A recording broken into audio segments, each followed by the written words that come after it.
तो नमस्कार मित्रों, आजना ताजा हवामान समाचारों में आप सौ मित्रों हार्दिक स्वागत है। आज तारीख 19 ऑगस्ट 2026 અને વાર થયો છે બુધવાર। तो मित्रों, हवामान विभागની નવી આગાહી સામે આવી છે।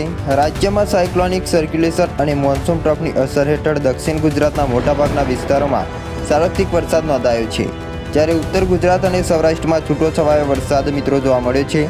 આગામી દિવસોમાં પણ રાજ્યના વિવિધ વિસ્તારોની અંદર મધ્યમથી હળવા વરસાદની આગાહી કરી છે। હવામાન વિભાગે જણાવ્યું છે કે ઝારખંડ અને તેને અડીને આવેલા પશ્ચિમ બંગાળ દરિયાકાંઠાના વિસ્તારો પર સક્રિય થયેલું ડિપ્રેશન પશ્ચિમ ઉત્તર પશ્ચિમ તરફ આગળ વધી રહ્યું છે, જે આગામી 24 કલાકમાં નબળું પડીને વેલ માર્ગ લો પ્રેશરમાં ફેરવાઈ જશે। આ ઉપરાંત પૂર્વ ઉત્તર પ્રદેશથી લઈને ગુજરાત સુધી, ઉત્તર મધ્યપ્રદેશ અને દક્ષિણ રાજસ્થાનથી લઈને એક ટ્રફ લાઇન પસાર થઈ રહી છે।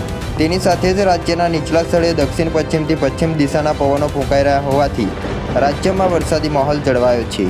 પશ્ચિમ ઉત્તર પશ્ચિમ તરફ આગળ વધી રહેલું ડિપ્રેશન 24 કલાકમાં નબળું પડતા વેલમાર્ગ લો પ્રેશરમાં ફેરવાઈ જશે, જેના કારણે ઘણો ફાયદો થશે, કારણ કે સિસ્ટમ નબળી પડવાની સાથે જ વાવાઝોડા કે વિનાશક પૂરનો ખતરો ટળી જશે।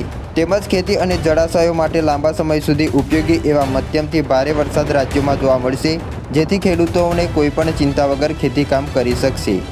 આજની આગાહીની વાત કરીએ તો આજે રાજ્યના કોઈપણ જિલ્લાઓમાં વરસાદનું એલર્ટ આપવામાં આવ્યું નથી, એટલે કે સાર્વત્રિક વરસાદ નોંધાશે।